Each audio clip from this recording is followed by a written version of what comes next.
like that. All right. First point of the workshop. Don't believe anything Steve says. So, my name is Dixon. I'm an alcoholic. I do have some notes. I may or may not use them, but I'm going to try to stay on track and do what I was asked to do here, which was to give a little bit of history on not just AA in general. I think a lot of folks are familiar with kind of the AA timeline, what happened, how it came to be with Ebby and Bill and Bob and that whole thing. I'm going to try to focus in a little bit on a few topics of the steps of sponsorship of the home group, really focusing on the fundamentals of what AA is and how those came about.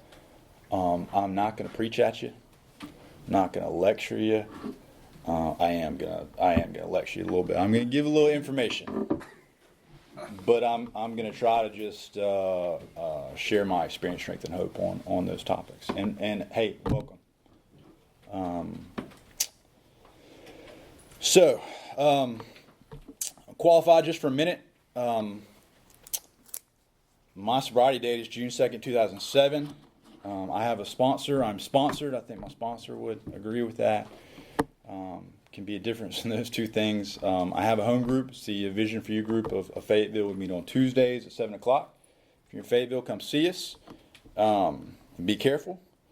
I'm from Fayetteville. I moved back there, and I would be in somewhere, and instead of saying goodbye, everybody says be safe there. That's how they say it. And I was like, why is everybody telling me to? And then I figured it out. So from Fayetteville originally. I have alcoholism. What that looks like for me, it has nothing to do with my environment. I come from a great family. My sister and brother turned out fine. I've got great parents that are just role models that. But when I took a drink when I was about 13, I had a spiritual experience. It changed my outlook on myself and life, and it took away all my fear and anxiety and made me just exactly how I wanted to feel.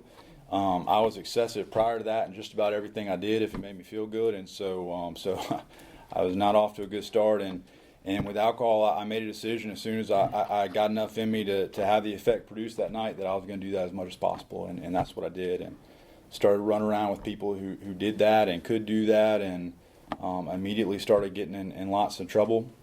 My parents owned a breathalyzer within about a year of my first drink, and constantly in trouble with them. And I got saved when I was about 15. I stopped drinking for about a year and a half or so. That's and then somebody offered me a drink, and I went right back to the races, and that progressed. So every time I drank, I it's not that I didn't have control over how much I drank, because I wasn't trying to control it. It's just I drank out of control. I drank as much as possible from the first time, and I don't know. I didn't understand why you would control it, and so I didn't. And I started controlling it a couple times. I had a couple instances where I said I'm only going to have, 2 40-ounce beers tonight, and I would get those on the way home, and then I would always go back and get more. And by the time I was 21 years old, I was drinking every night, which turned into every day, which turned into I'd wake up in the morning and start shaking until I drank. I stopped eating, I stopped showering, I stopped sleeping. I was like a yellowish color. Wasn't in good shape. I got sent to a treatment center. Didn't want to be there. While I was in there, realized it was a good idea to quit, and so I quit. And I thought that's really all there was to that. Didn't think I needed a support group to make a decision not to buy it and drink it. And I had to learn the hard way what alcoholism really is, which is that I have a mind that doesn't prevent me from drinking again. And that sounds stupid when you tell somebody that. I've made a decision to do lots of things in my life, and I haven't done them. And maybe you just don't have the willpower that I do, is what I felt like. And so I had to experience that on my own, and I made it a little while staying sober on my own, my best plan of staying sober by myself. Until I didn't, until that thought came straight out of More About Alcoholism, that I was similar to the accountant. There was not a cloud on the horizon. It was a perfect day. I had no problems. And the thought just came to my mind that, man, I really miss drinking. Really is what it was. The thought that came was, you've never really tried as hard as you could to have 3 or 4. Like you've tried a couple times, but you haven't really. I think you could try harder and maybe. And really, what was behind that is out of a vision for you, the boy whistling in the dark, to keep up his spirits, because really he still wants to drink again because he misses it, because he hadn't found a sufficient replacement for it, which is what A in the 12 steps is about. And so I drank again. I had that experiment. The book tells you to be sure, and so I got sure. I tried as hard as I could to have 3 or 4, and what I learned is I have no desire to have 3 or 4. 3 or 4 is not fun. 3 or 4 will just piss you off and make you want a fifth. That's all it does. And so today I know for sure that if I start drinking, that I'm going to drink myself to death. That's how I like to drink, and that I don't have in and of myself a defense for that first drink, and that's powerlessness. So over the next 6 months, I destroyed my life. I burned everything down. I was drinking myself to death on a daily basis, and combination of that and a power greater than myself intervened in my life and giving me that moment of clarity. That was a gift. That was the grace of God.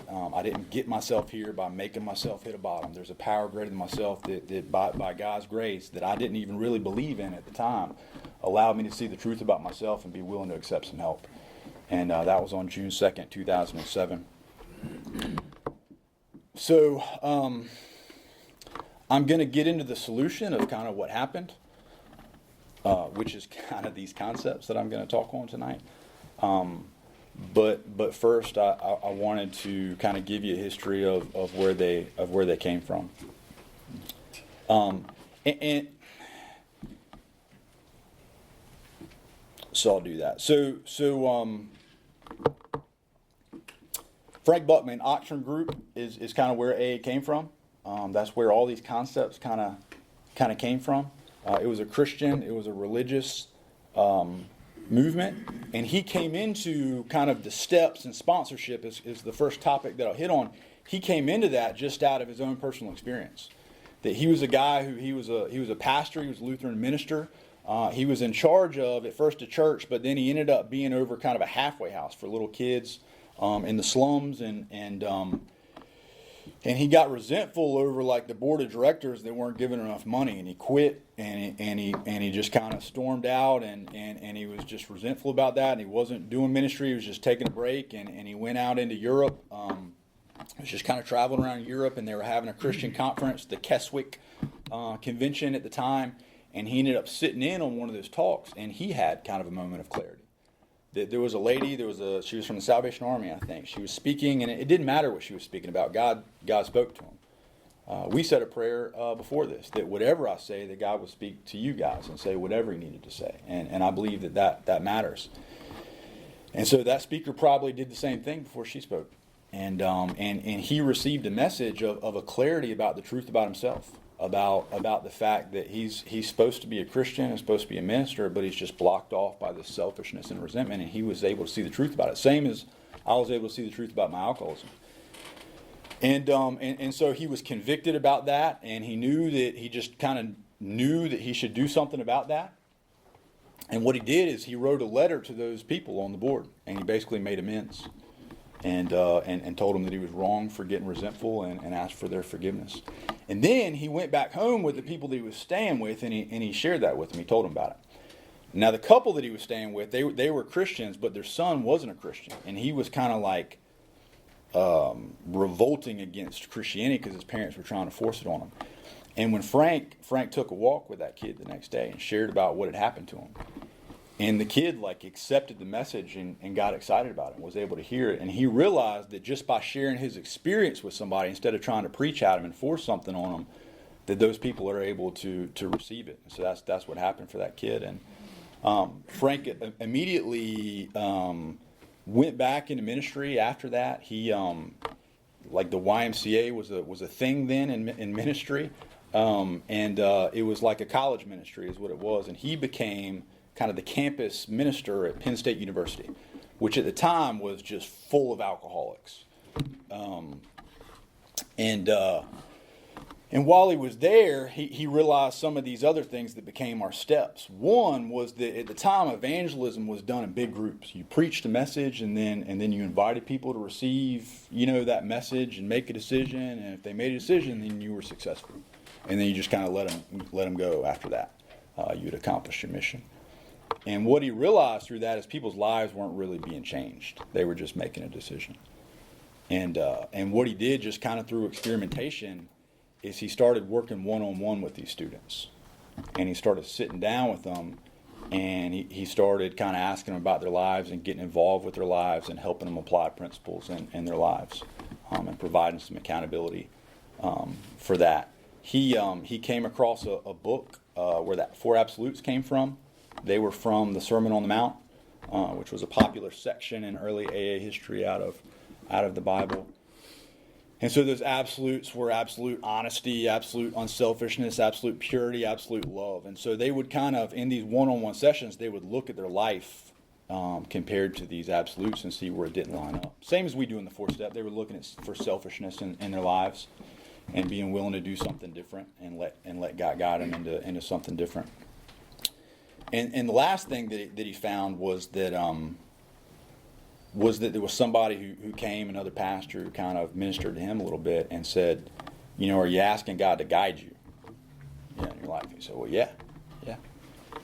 But what they came to is really he was just asking God to, for kind of the big picture. What do you want me to do, or what do you want me to be when I grow up, and those sorts of things. And he said, well, God has a plan for your day to day.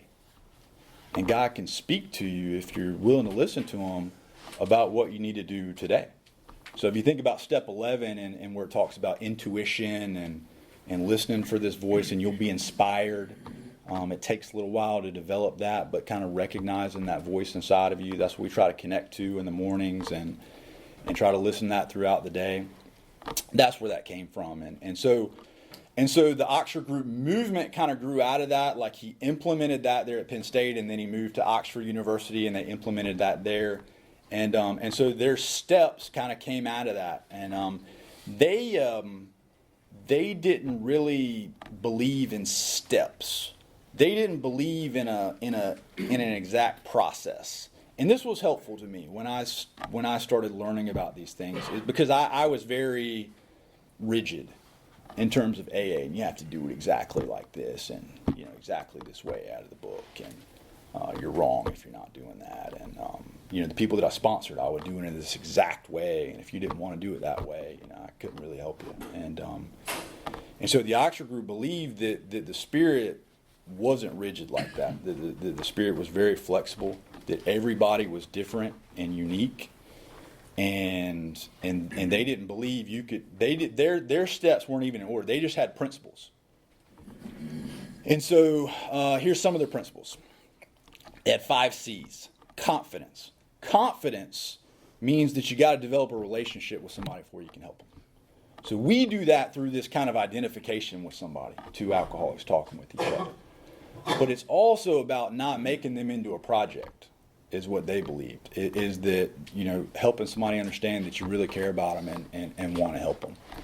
And, I think about some examples when I got sober, that some of the old timers that were kind of talking down to you, and that kind of goes against this principle. And so an example of that, this really stuck out to me. An example of that was Frank. So there was a local bootlegger at the Penn State College, and he was supplying all these kids with the alcohol. And so Frank went over to see him, and he's just waiting for Frank to lecture.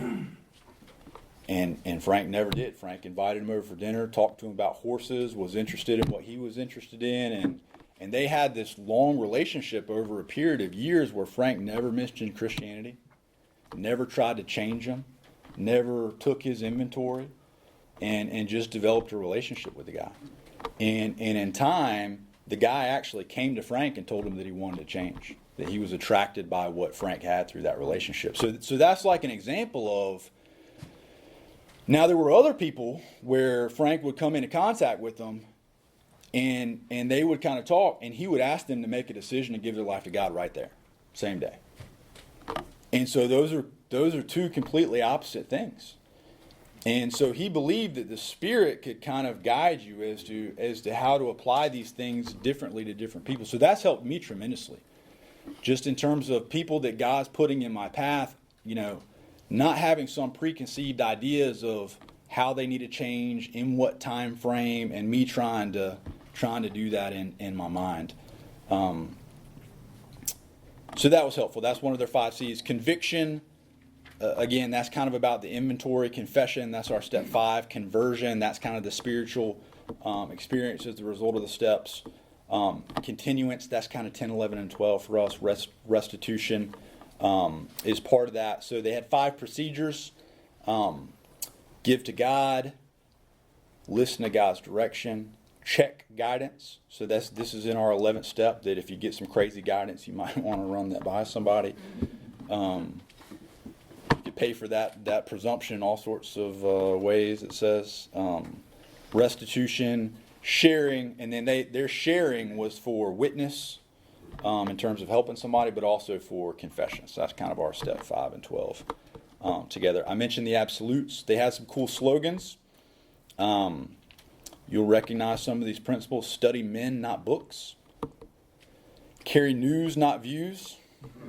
Share your experience, not your opinion. Changed people change people. Win your argument, lose your man. Give as much of yourself as you can to as much of God as you understand. Those are good ones. I think those could be better than some of the ones we got up on the wall. So they had a big emphasis on attraction. That and this has been important for me, and I'll share about that a little bit. That through my sobriety, I started going into treatment centers trying to help people with really some information. I mean, I'd had an experience, but I wasn't really practicing that a whole lot, and my life really wasn't that attractive. And just this principle that you can't give what you can't have. And so they believed that as they went out into the community, that their life and their relationship with God would be so attractive to people that people would just kind of come up and ask them. And there's I'll read one quick thing. At a Dr. Bob's nightmare, stuck out to me. I've got it. So at a Dr. Bob's nightmare, he said, about the time of the beer experiment, I was thrown in with a crowd of people who attracted me because of their seeming poise, health, and happiness. They spoke with great freedom from embarrassment, which I could never do, and they seemed very much at ease on all occasions and appeared very healthy. These are pretty simple things. More than these attributes, they seemed to be happy. I was self-conscious and ill at ease most of the time. My health was at the breaking point, and I was thoroughly miserable. I sensed they had something I did not have, from which I might readily profit. I learned that it was something of a spiritual nature, which did not appeal to me very much, but I thought it could do no harm. I gave the matter much time and study for the next 2.5 years. But I still got tight every night nevertheless. I read everything I could find and talked to everyone who I thought knew anything about it. So it didn't really work for him not getting drunk anymore. But he was attracted to them. And so you'll read that and work. I think it's in Working with Others in our book where it talks about, nobody wants to come here and see some glum, depressing people. Like, we should have fun. We should be happy about our sobriety. And as a matter of fact, that's what attracted me to my first sponsor. I was 24 years old, and I was sure I was never going to have any fun ever again for the rest of my life. And he was a guy who, he was serious about his recovery, but he would kind of joke around a little bit after the meeting too. And that was something that was attractive to me. So that's kind of the Oxford group. I'm not going to spend all night on that. That's kind of where our steps come from. I think you guys could kind of understand those principles, where we got them out of that. And so most of you are probably aware of kind of the timeline of how AA and the Oxford group kind of got together. Essentially, the Oxford group had already come out to Akron. So it was already out there. Dr. Bob talked about that. He was already going to the Oxford group and continuing to get drunk. on a nightly basis. As a matter of fact, this is just kind of I think a good little story, a good example of what we're talking about. Henrietta Cyberling, she was a part of the Oxford group. Her and Dr. Bob and Dr. Bob's wife had kind of run into each other at one of the Oxford group events. Oxford group would do like outreach events. They would come to a city and do like a little convention, kind of like our state convention, and they would have speakers just share their experience, and they would invite everybody from the town to come and hear it. And at that time in the 30s, you didn't talk about what was wrong with you. You just acted like everything was okay, and especially in religious circles. And so this was very attractive to people of just, sharing what was wrong with them and how they'd gained victory over that. And so the Oxford group had come to Akron, and Henrietta, Dr. Bob and his wife were going to the Oxford group, and Dr. Bob didn't tell them that he had alcoholism or that he was drinking, but Dr. Bob's wife had kind of ratted him out to Henrietta, and so she had started this Wednesday night group, the Wednesday night group that they talk about in her book. She had started that specifically for Dr. Bob. She started like a smaller group where a group of them would share like the worst things about themselves that they didn't even want to share in the big group, for the hope that Dr. Bob could share some of his. And that's what happened. He did share some of his, but he kept getting drunk, and so that didn't work good. And so she had been praying for about the next 6 months for God to send somebody that could maybe help Bob, because they couldn't figure out how to help him. And it was and 6 months later, she gets a phone call from Bill Wilson saying, "Hey, I'm an alcoholic rum hound from New York. I'm trying to stay sober, and I need another alcoholic to try to help. Do you know of anybody?" And you just think about that, and you think about some of these coincidences in AA history, and if you read that and pay attention to that, or if you just stay around AA for any amount of time, there's just too many coincidences. There's something going on here. And so Bill had gotten sober in New York, and he had gotten sober because somebody had come and helped him with these same principles, just shared their experience. He talks about, and this is kind of part of the carrying the message, working with others, sponsorship, is that Ebby had gotten sober through the Oxford group. Ebby got sober through Roland. All of them were alcoholics that kind of knew each other growing up, and God just kind of placed them in each other's lives when they needed to be for them to get sober and then get into the Oxford group. And so Ebby had gotten sober. He'd gone through the steps. He was sober a few months and run into Bill's wife at the mall, and then came and shared his experience with Bill. And Bill talks about, I was waiting for him to preach at me because he said he had found God. And because of the way the Oxford group did that, he just shared his experience about what had happened to him and presented that spiritual kit of tools at his feet for his inspection. And Bill ended up getting sober, and Ebby kind of took him through the steps of the Oxford group. And then 6 months later, Bill had gone down on a business trip to Akron, and which had fell through. And then he had ended up getting in touch with Henrietta, who then connected him to Dr. Bob, and that's where really Alcoholics Anonymous really kind of began. Where for the last 6 months, Bill had been preaching at people. This is part of that, working with others in sponsorship and trying to force people to get sober. And Dr. Silkworth was actually the one that told him to just share his experience about step one instead of trying to sell him on God. And Dr. Bob was the first person he'd done that with. And Dr. Bob talked about that he was going to give this guy 15 minutes, but they talked for 6 hours because it's the first time somebody had ever talked his language. And so Bill ended up helping Bob, and then Bill ended up staying with Bob that summer, and they got into the Oxford group essentially. And started really Bob's wife kind of sponsored him, to be honest with you, in the beginning. And she would kind of take him through the quiet time in the morning that was kind of their step 11 and try to connect with God and try to listen for some guidance. And Bill and Bob immediately started going out to try to help out alcoholics. And that was kind of the guidance that they were getting is, hey, we found something and we need to share this with people who need it. And so that principle of others was, and Bill had been doing that for the past 6 months, trying to help other alcoholics. It just hadn't been working because he'd been preaching. And so the alcoholics kind of fell into the Oxford group. They were a part of the Oxford group. They were a part of kind of the steps that the Oxford group was practicing. But there became very quickly a clear difference between the alcoholics and the non-alcoholics in the Oxford group. The Oxford group people were trying to mainly help rich people. They believe if you help the rich people, it'll all kind of trickle down. And the alcoholics were kind of chasing after the opposite and just trying to help other alcoholics. And so they got named the Alcoholic Squad, and they those principles from the Oxford group, they didn't all work, for the alcoholics. They didn't take to all that stuff. They didn't like the absolutes so much. They didn't like their guidance being checked, that much. They didn't like things being forced on them. They didn't like the lack of anonymity of the Oxford. So there were a lot of things that just they learned through experience just didn't work. And so eventually they separated right around 1939 when the book was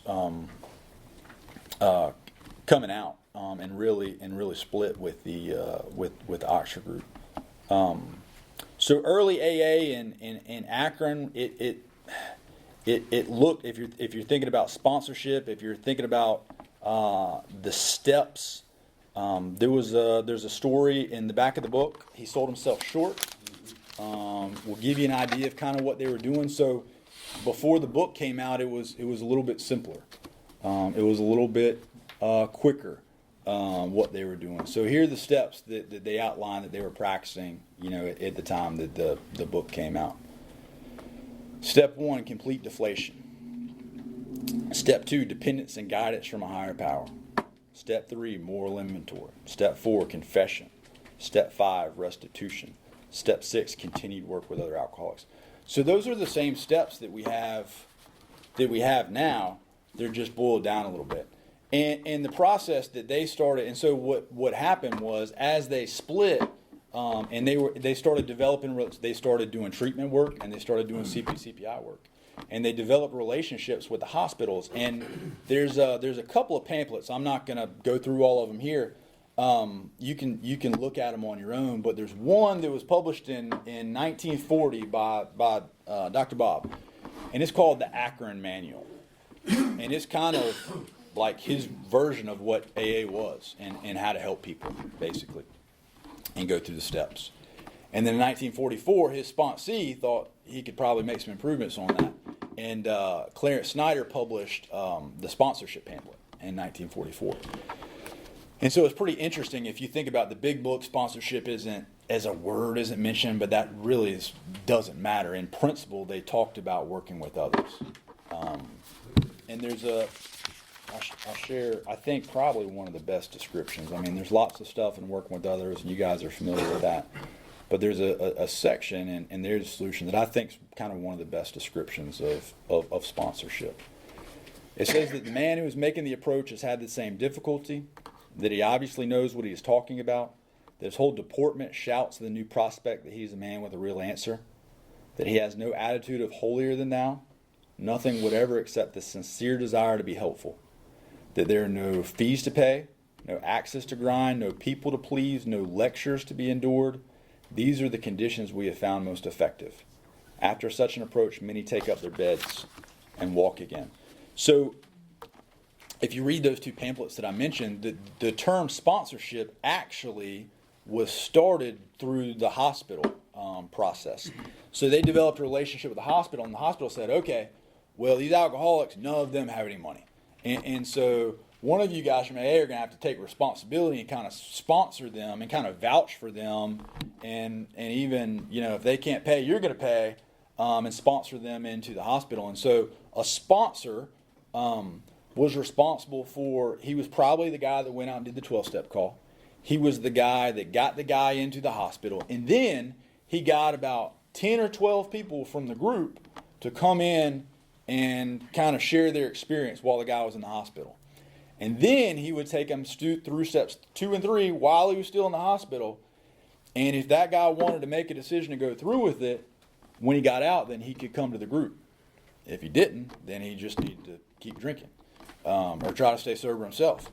And they were that's how they were with it. And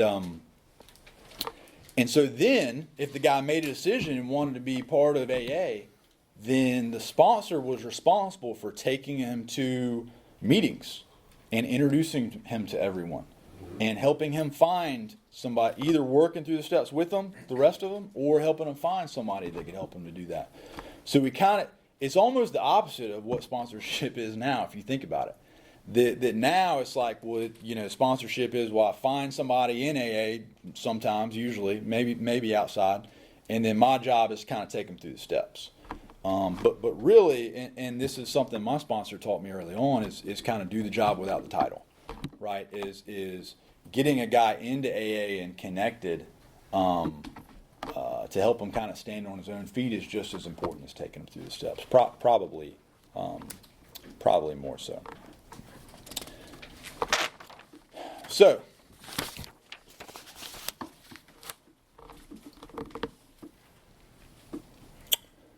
a couple other things on sponsorship. 1975,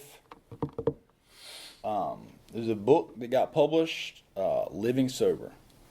You guys may or may not let the Living Sober book in here. It's got some good things in there. It's got a chapter called Availing Yourself a Sponsor. It's got some silly chapters too, like eating chocolate. I used to go to a meeting that was just on Living Sober. They do a chapter every week, and it's like it could be a long hour if you're on eating chocolate that week. Eating sweets.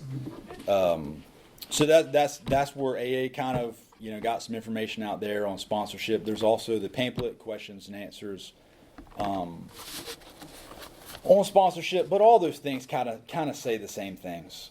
They talk about a sponsor not trying to force things on people, not trying to chase people, just trying to share your experience of what's worked for you, for people, and it talks about helping the family in there. So I'll share a little bit about my experience with that. I've had a few sponsors and kind of sponsorship steps kind of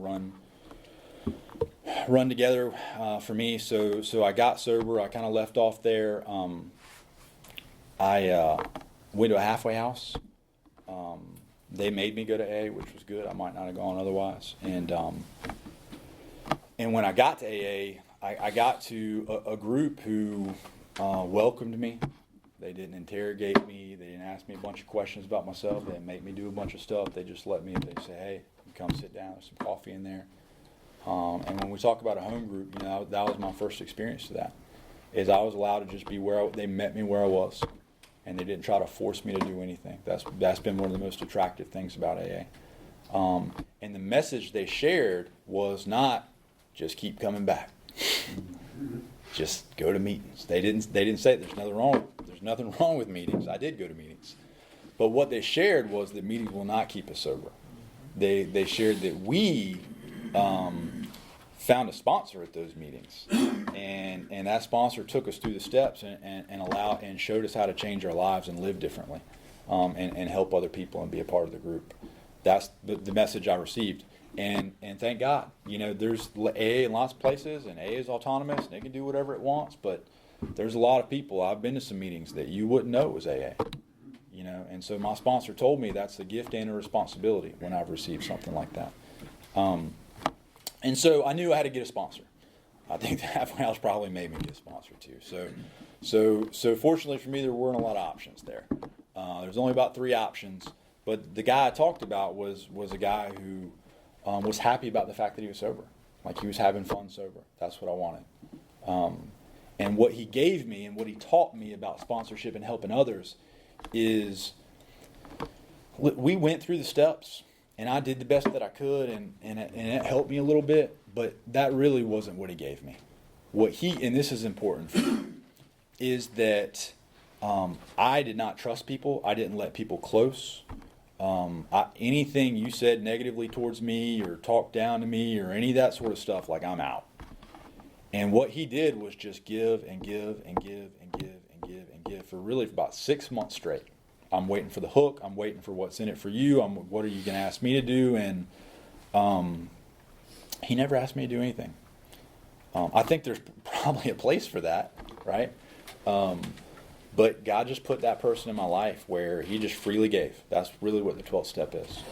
And to the point where it took about 6 months for me to really just say, I think this guy's just trying to help me.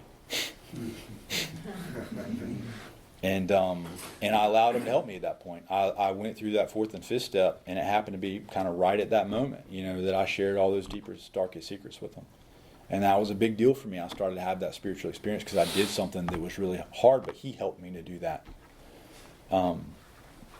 And so that was helpful. That's really what he gave me. I had my second sponsor after that. I moved to Raleigh. I was sober about 9 months then, AA was still completely about me. I was coming here so that I could get better, so that I could live my life and do all these things. And I had heard that it was supposed to become about other people, but like I was worse than everybody else, and I wasn't capable of helping anybody, and so that didn't really apply to me. Is what I thought. And so I'm just here to receive for a very long time. And that sponsor, what he had is this principle of attraction.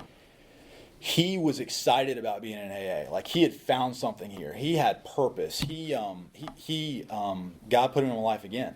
I decided to find a sponsor that day at a certain meeting, and I wasn't really excited. There were a couple options. I wasn't really excited by either one. And this guy just shows up, just moved up from Florida, right? It's one of these things straight out of AA history.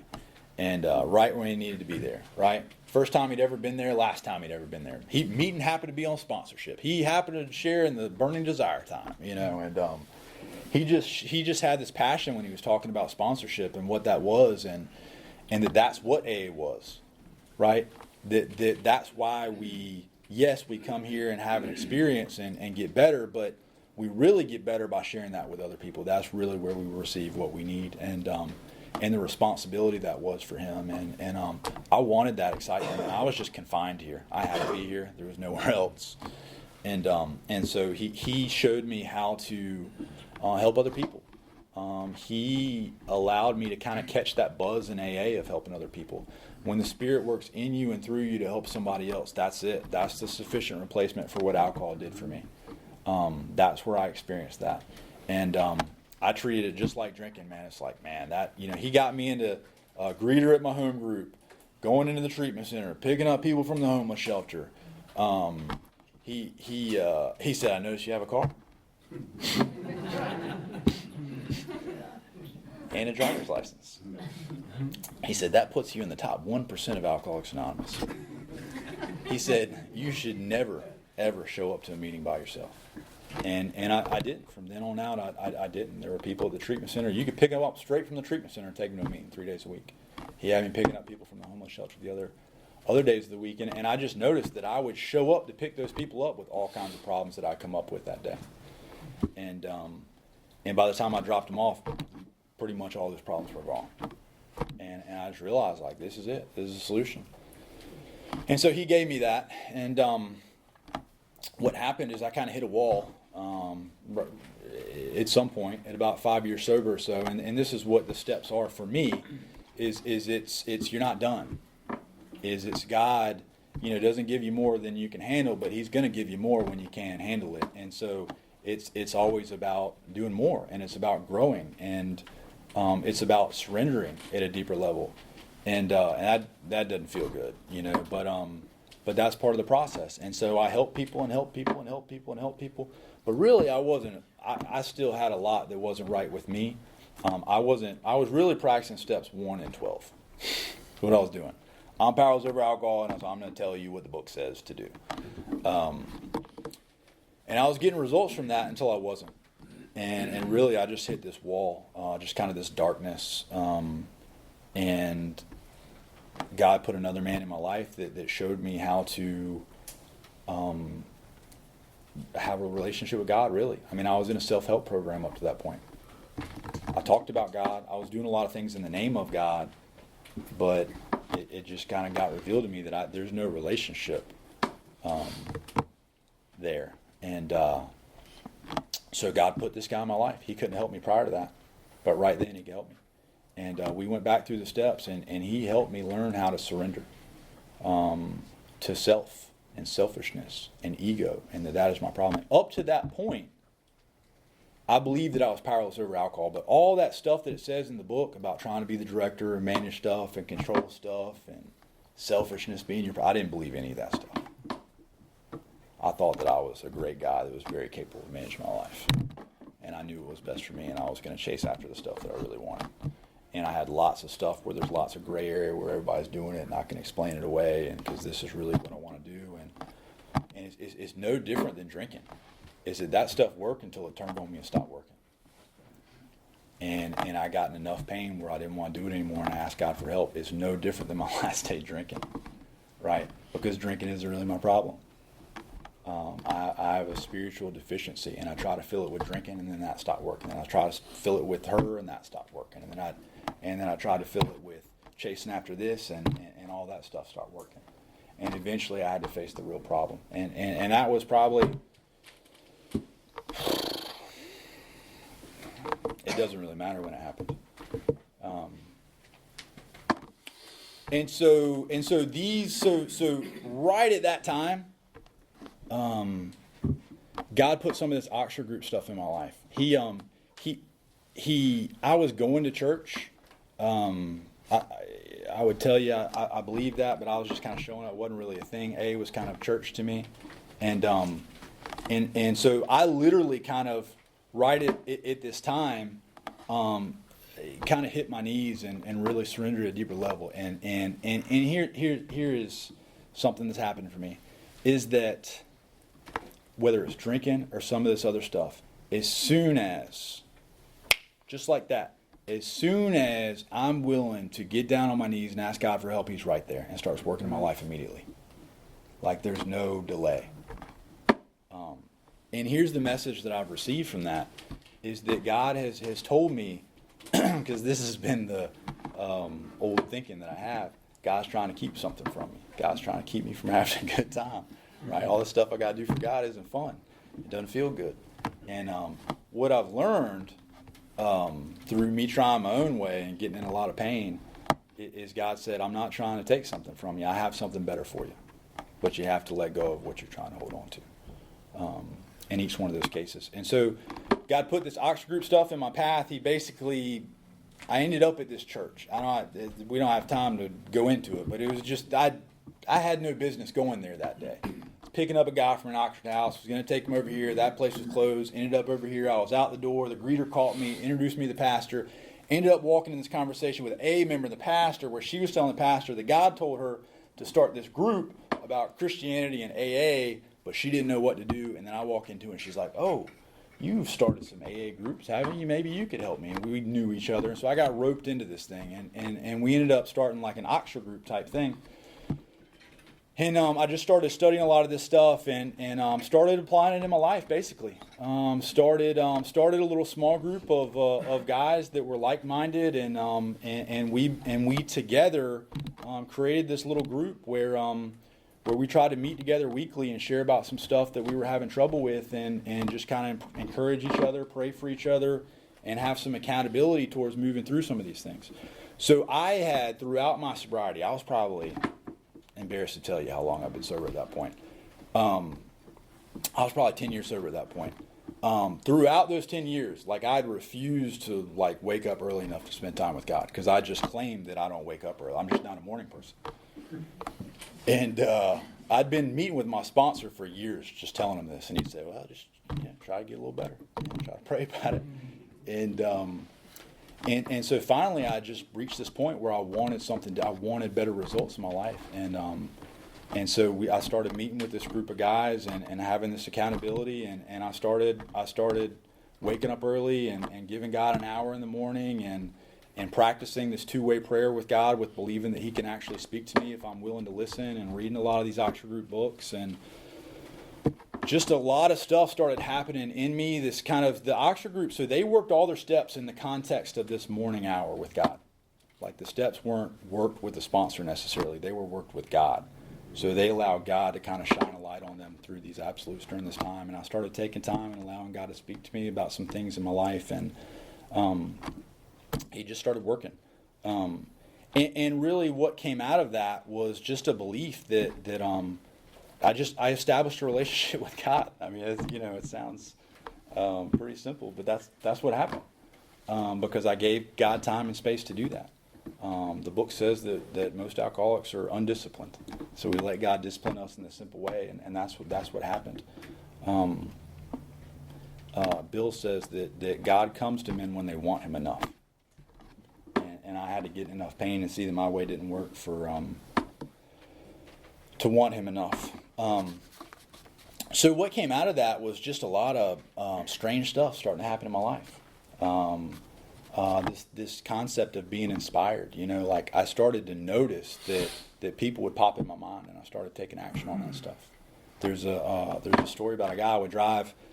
This guy kept popping in my head that I knew from a long time ago, and I called him, and I tried to apply this principle from the Oxford group about confidence. I didn't try to fix him. I didn't try to tell him what he needed to do. None of that stuff. So he used to be in AA, and he was like hated AA now. And so I called him and just tried to be a friend to him, just try to see how he was doing, and asked him if that was helpful to him, that we could just stay in touch. And once a month, when I went to go drive to meet with my sponsor, I would call this guy.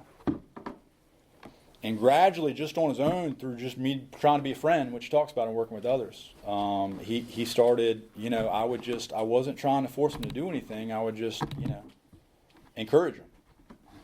And eventually he started checking out some things, and then, long story short, now he's in Alcoholics Anonymous, been sober 2 years, worked back through the steps, has a sponsor, sponsoring 2 other guys. One of them just celebrated a year sobriety, and all that's because I'm just paying attention to that voice inside of me. So that's kind of what I wanted to try to hit on through that, through some of those things. I think that if you go back and study where something came from, it can be helpful. It can put it into context a little bit. And so that's been helpful to me through the Oxford group, through early AA. The home group, I'm out of time on that. I'll tell you that a couple things. I've been part of a number of groups, and there's some literature on the groups. There's a pamphlet called the AA Group.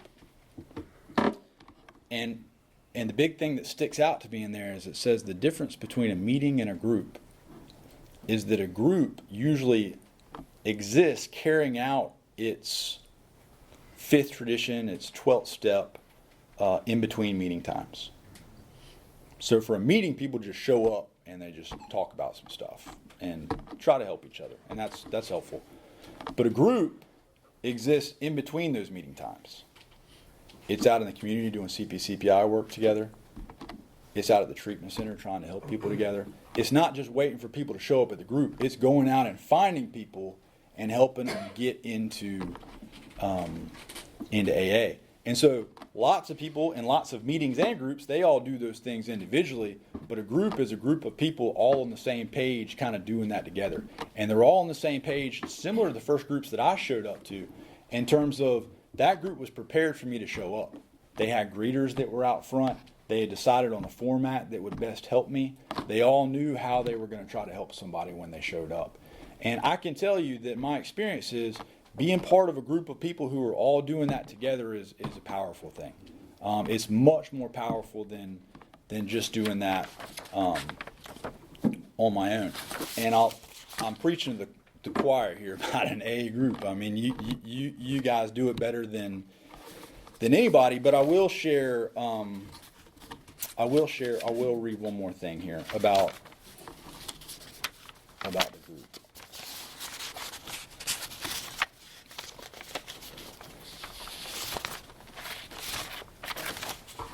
Out of a vision for you.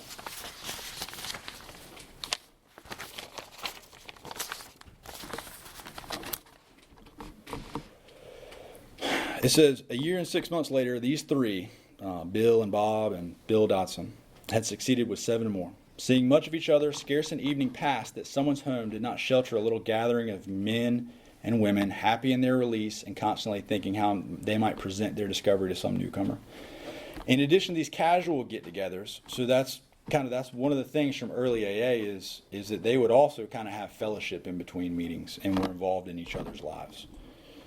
It became customary to set apart one night a week for a meeting to be attended by anyone and everyone interested in a spiritual way of life. Aside from fellowship and sociability, the prime object was to provide a time and place where new people might bring their problems.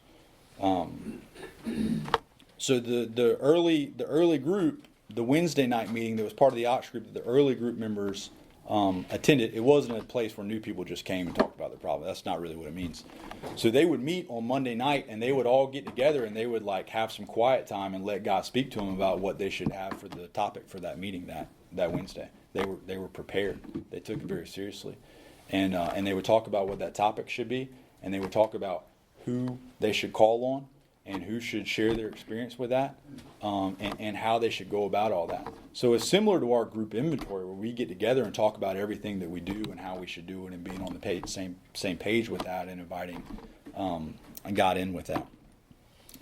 Outsiders became interested. One man and his wife placed their large home at the disposal of this strangely assorted crowd, the Alcoholic Squad. This couple has since become so fascinated that they have dedicated their home to the work. That was the Wednesday night group. Many a distracted wife has visited this house to find loving and understanding companionship among women who knew her problem, to hear from the lips of their husbands what had happened to them, to be advised how her own wayward mate might be hospitalized and approached when next he stumbled. Many a man, yet days from his hospital experience, has stepped over the threshold of that home into freedom. Many an alcoholic who entered there came away with an answer. He succumbed to that gay crowd inside who laughed at their own misfortunes and understood his. Impressed by those who visited him at the hospital, they went out and found him. He capitulated entirely when later in an upper room of this house he heard the story of some man whose experience closely tallied with his own. This is the part I like. The expression on the faces of the women, that indefinable something in the eyes of the men, the stimulating and electric atmosphere of the place, conspired to let him know that here was haven at last. The very practical approach to his problems, the absence of intolerance of any kind, the informality, the genuine democracy, the uncanny understanding which these people had were irresistible. He and his wife would leave elated by the thought of what they could do now for some stricken acquaintance in his family. They knew they had a host of friends. It seemed they had known these strangers always. They had seen miracles, and one was to come to them. They had visioned the great reality, their loving and all-powerful Creator. So I'm out of time. I appreciate the opportunity. I hope this was helpful to somebody. If I can help you, please come see me after the meeting. Thank you.